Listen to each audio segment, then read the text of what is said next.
You know, there is all kinds of advice that you can take. There's all kinds of advice on this channel for how to improve your deer habitat, how to improve your hunt, how to improve your deer herd. And you can look, if you go online and you go to Facebook especially, there's all kinds of opinion pages, everything. And it seems like everyone that has a page, there's a story behind it, you know, that they want to rule the world when it comes to whitetails. And there's a lot of bad advice out there. And I'm going to give you some of the best advice for if you're managing a herd, if you're managing your hunt, if you're managing the habitat on your land, so that you ultimately have incredible success, because you can't get around this advice. You have to follow this, because I call it the lowest hole in the bucket. If you don't plug this hole first, then you're not going to find the success, or not even going to come close to the success that you can find. And lowest hole in the bucket, deer habitat, hunting, and herd management. And I'm going to talk about habitat real quick. The lowest hole in the bucket, we'll just get right out, is how you hunt the land and how you move about the land, how you plan your land so that you can actually hunt the land. A lot of lands and a lot of deer habitat, when people work on it, they actually make it so it's a non-hunting property, meaning that the habitat improvements are so haphazardly randomly placed that you can't possibly hunt the land effectively or move on the land without spooking every deer that is on the land off of the land. And so that's really important to think about. Every time you make a habitat improvement, it doesn't matter if it's a food plot, a doe bedding area that's next to the food plot, a buck bedding area that's behind the food plot, the travel corridors that move bucks past does to food, that have mock scrapes on them, water holes. Whatever you do, ask yourself over and over again, how does this relate to the lowest hole in the bucket of habitat and hunting improvement, meaning how the land is hunted? If you're putting a food plot in your access, really bad move. If you're putting doe bedding areas where those does can sit and watch you come in and out of the land, and you actually create that travel to go there, and you can see does running, if they can see you. A lot of times I go to properties where I can guarantee you by the time the person's walked 100 yards on the land, that 40 acres is cleared of deer. It happens all the time. Don't think that just because you don't see the deer running away that you haven't spooked them away. But think about that. If you have a great buck bedding area, a lot of times people are looking at buck bedding areas first. They're so buck bedding areas, buck beds are such a buzzword online. It's so overused and overabused. It's a terrible phrase as it relates to people place such an emphasis on buck beds that they forget if you don't have spook-free and unpressured food sources, if you don't have the doe areas, the doe bedding areas that relate to those food sources, if you don't have good security cover that's not pressured or overly pressured, then you're not going to have any bucks bedding. So it does you little to no good to start creating buck bedding areas in a location and hinge cuts and thinking, oh, this is a perfect spot for a buck to bed. But it's not the perfect spot to for a buck to bed if you've spooked deer out of the food plots, spooked deer out of the doe bedding areas, spooked deer out of in between, their travel corridors aren't secure, and you can't get on and off the property without spooking deer. So your habitat. And that's why I see a lot of times someone will say, almost as an excuse, like, I hired you, maybe you could have figured this out in 10 or 12 years. But what I see is most people with their habitat and their hunting land is that the more habitat that they put into the land and the more money they spend, it's almost meant to overcome the lack of hunting skill as it relates to the parcel development. And so the more they add to it, the worse the situation is created. And the conditions are repeated over and over again. Now they're overly emphasized because more habitat improvements are on the property. So those habitat improvements have to link. They have to link together. They have to link with a purpose. They have to complement each other, but not necessarily just so deer can move through, but so you can define the movement on the land so that you're not spooking the deer when you get on and off the land. And the same is for public land. Public land, you're not actually making the habitat improvements, but on public land, you're actually looking for the conditions of deer movement, with deer moving, bucks moving between doe bedding areas during the day, from bedding areas supporting food sources. You're finding that movement in a remote area. Hopefully you have the place to yourself because you've walked in 45 minutes. I find that most places where you walk 45 minutes in to an hour on public land, you eliminate 90% of the hunters. Add a beaver dam to go through, add a difficult steep ridge to go up or down, and you virtually eliminate 95% of all hunters in that area. And that's just a pattern I see over and over again. But you're just looking for those same conditions that define movement safely that you can build on private land in a smaller package. So always think about your habitat. If your habitat is not aligned with how you can move about your parcel like a predator, then you're going to fail. You're going to fail with herd creation, herd development. Your habitat management is obviously failing no matter how much money you spend and how pretty your native grasses or food plots look, and your hunting is never going to be even close to the potential if you're constantly spooking those deer. Difference between small parcel and large parcel. You hear me talk a lot about small parcel management, and I even had a question today on YouTube. We'd really like you to talk about large parcel. Large parcel is the easy part.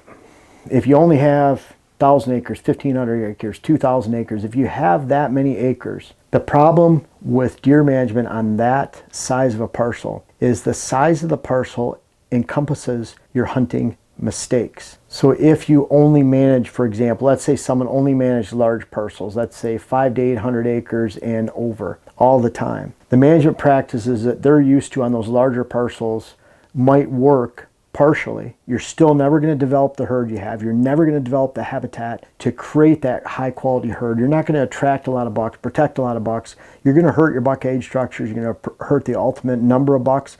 But you might not really notice that much just because the size of the parcel encompasses the mistakes. But as the size of the parcel decreases, you have to follow the principles and concepts of protecting the movement and not spooking deer off of your land. There's a huge balance. Let's look at it this way. The concepts that are successful on small parcels, and I mean even up to 500 acres, down to 200, let alone 40. Just yesterday, I published an 8-acre parcel. How careful you have to be on that 8 acres. When you know how to manage those small parcels, when you're successful on small parcels, that success easily transfers to larger parcels. Because if you're being that careful, even if you divided that larger parcel, I've had parcels that are 900 acres, you divide it into 300 areas because you have roads.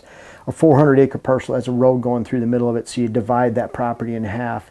A lot of times you're looking at a similar sized chunk of 100 to 200 acres, but it's over there, a house is in the middle, there's a road through it, whatever the constraints might be. There's a north side of the swamp, a south side of the swamp, so you're developing each side, the north side, east side, west side, whatever it might be. There's a lot of ways that you're dividing that out. You're creating a central road down the middle so you can have two halves of the property, and then you're still maintaining a high percentage that's all deer all the time because you have so many acres to work with. But you're applying small parcel practices to large parcel practices and management. You can always apply small parcel practices to large parcel. You can rarely, if ever, apply large parcel practices to small parcels, because when you have a large parcel, you actually don't even need to hunt it well. You have so many stands, so many areas, you can have so many food plots that you can hunt this corner of 400 acres of the property they haven't been to in 4 weeks, and guess what? There might be some mature bucks there because you haven't spooked them off. You haven't even had to go to the property. The size of the parcel when it's larger encompasses your hunting mistakes. And so this talk is really not for large parcels, other than a lot of people get used to. I heard of a recent celebrity hunter. He has 1,000 acres in Illinois, and he doesn't need someone to help him at all because they have dozens of acres of food plots on the property. It's rarely hunted. They can just show up and use their luxury mansion to hunt out of, and there's no pressure. Again, the size of the parcel encompasses the mistakes. They're in a good area. They can just show up and shoot a 180. And yes, it is that easy in some locations. There's some areas where it's easier to shoot a 200-inch than it is to shoot a 3-year-old 130-inch. And there's a lot more areas like that than you think. You really have to look at someone's success relative to the area they're in. But again, you have to manage the lowest hole in the bucket, which is how it's hunted, and that directly relates to small parcels. And you can improve a large parcel to a really high degree if you follow those practices. How about let's get back to our roots? That's really important. When you think about hunting, when you think about hunting, our roots were we had to eat, we had to hunt to eat and to have food. And so people had to be very careful. I believe that our ancestors 100 years ago, 200 years ago, and let alone before that, were so much better hunters because they had to be to survive. Think about a lot of those situations. They're driving an ATV into the land to hunt, and they're using noisy equipment. They're using noisy tree stands. They're getting into a noisy blind that has ice on the steps going up to it. If they're not hiding with the lay of the land. I mean, half the time they were hiding from each other, hiding from other people while they're hunting. I mean, They were almost prey at times back in the day. And so really get back to your roots. Again, think about, if I'm accessing the land this way, if I'm creating habitat this way, if I'm hunting with this tool or out of this stand, is this allowing me to get back to my roots, to my hunting roots, and really trying to be that ultimate predator? Ambush, so critical. That first time a deer that knows you're there should be when an arrow's going right through it. It should be, and that's why I love to sit when I hunt. You know, the figure of a man standing in a tree or hanging off a tree, and you're still in that vertical position, how scary to a deer. That's when they spook, is when they see that figure. But when you're silently sitting there, almost like a cat on a ledge, you're ready to pounce, you're ready to just pull back your bow straight back. You're not sky drawing because the draw length is, or because the draw weight's too excessive and you have to. You're just pulling that straight back at an animal, and you're making your shot. You're not moving. You don't have to stand up to shoot. I mean, if you stand up to shoot, think about if that was a person coming by and you're in the military, and you want to get a shot at that person, at that enemy. You want to capture them, whatever you do. Are you really going to stand up and turn to them? You probably get shot. So think about that. Blending into your point of ambush on a tree stand, making sure that tree stand's quiet, that you really can hide in there. If you're sitting down, you're going to hide a lot better than standing up. Really be very wary of standing up in any kind of tree stand. I get comments all the time on my recent YouTube videos where I talk about these predatory stand locations and setups, where so many hunters are telling me, yeah, I stood up last year and I spooked the biggest buck of my life. I hear that over and over again. If you're using a quiet stand where you can turn quietly, you can ambush your prey and get onto it. And again, it boils back to, you have to go back to your roots and plug that lowest hole in the bucket of how you hunt the land. Finally, are you actually a predator or not? I can tell you this way, the opposite. If you're driving a four-wheeler to your stand, I've seen in Michigan, you're driving a four-wheeler to your blind, there's a garage to park the four-wheeler in the blind, under the blind, you close the shed doors, and the hunter's telling me the deer don't know that he's getting into his blind because he doesn't even have to go outside of the shed to go up into his blind. The four-wheeler's hidden, it's behind the doors, let alone the deer heard him and saw him traveling to that blind for 2 miles before he got there. But he's completely hidden, right? Because the trap door goes right above the four-wheeler and he can just step up and climb upside. The deer have no clue he's there, right? Noisy blind, noisy stand, four-wheeler access, not paying attention to the sight, not paying attention to the scent or the sound or the sight that is made, getting in and out of a stand. And out is just as important, getting out of a stand. Is that really the ultimate predator nowadays? I think a lot of times we go out, we have the latest and greatest bow, we have the latest and greatest clothing equipment, ATV, tree stand, scent contraption machine, scent spray, urine scent, the best boots, the best equipment, the best binoculars, and we think because we have all of that, that we're actually a predator. That's crazy, isn't it, when you think about it? You know, a predator can move through the land, through a 40 acres. Think about a big cat. I was working with someone recently up in the Hudson area, and he shot a big cat, and it was 187 pounds. He actually walked out with it. I don't know if you've ever seen Donnie Vincent's picture. He's walking out with a big cat on his back, and you know, truly iconic and legendary photo. But that cat, that 187 pound cat that might be 10 feet tip to tail, that thing could go through your property and not spook any game. You wouldn't know it's been there. The deer wouldn't know it's been there. That's a true predator. You being able to strike a deer, take a shot without them ever knowing you're on the land. We're stumbling, bumbling, idiot human people.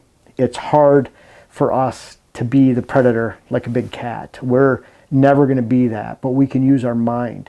And we can make sure that if we're setting up habitat improvements on our land, that it allows us, and it gives us at least a chance of becoming a real, actual predator that we can strike without our prey even knowing we're there, because we've chose to blend into the land. We've chose to take our movements and move on the land while we blend in with the natural environment and habitat that's on the land. You can add to that habitat. You can increase the habitat, but you always have to go back to that lowest hole in the bucket, how the land's hunted. And if you don't apply that skill or that experience to your land and to your habitat, you're going to go years or even decades banging your head against the wall because there's no amount of quality habitat that can help you overcome. No dollars spent, no level of quality of food plots, the perfect bedding areas, water holes, mock scrapes, whatever you're adding. You cannot overcome the lack of hunting skill or experience being applied to your land to develop a property, especially as the size of the parcel grows smaller. And if you really want to have a great herd and a great hunt and truly great habitat, learn to fill that lowest hole in the bucket of how your land is hunted. And if you relate everything back to that, the cool thing is you can't help but succeed. Because if you can actually be a predator on your land because of the habitat improvements that you've made, and because you've defined deer movement, and then now you can step back and actually get on the land and off the land because you know where those deer are every time you come in and out, then wow, you will build something that most hunters never get to experience, especially on private land. Because again, there's no amount of money or habitat improvement that can help you overcome sloppy hunting efforts or the way a land is hunting. It's always the lowest hole in the bucket. I want you to think about that as you go through into the summer, into the hunting season, because if you follow that advice, you're going to succeed this fall. And I can't wait to hear about it, because this is exciting. This is positive. This is fun. And I want to see you succeed. That's the whole idea I have this channel. And I can't wait to hear about it. And thank you for watching this video. And I want to ask you, we're going to start having some web classes coming out soon. They'll be on my website eventually. The first one's going to be, it's going to talk about how to design your own property. The second one that'll come out later in the summer is going to talk about advanced hunting strategies. I'll have those on my website soon. For now, I'll leave you with, I have a lot of books that you can purchase. And hey, if you don't want to buy the web classes, if you don't want to buy the books, if you don't want to hire me to come on your land, that's okay, because I'm going to offer you, I already have over 10,000 pieces of free content in form of articles on my site, videos on my YouTube channel. That's for you to enjoy. I hope it helps you out a lot. I love bringing this to you. And this is something I'm real passionate about, if you can't tell, is how your land is hunted, how you hunt some public land this year. And I want to see you succeed. And again, I can't wait to hear about it.